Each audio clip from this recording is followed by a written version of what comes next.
So ayun mga guys, magluluto na naman tayo ng munggo. Munggo ang ating recipe for today. Munggo na may alokbati.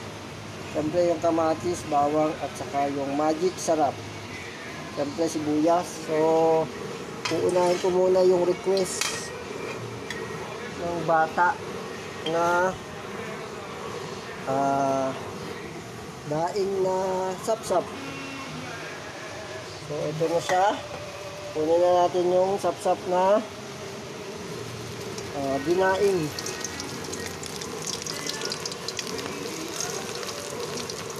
Kailangan lang dyan mainit na mainit yung mantika nyo. Ayan.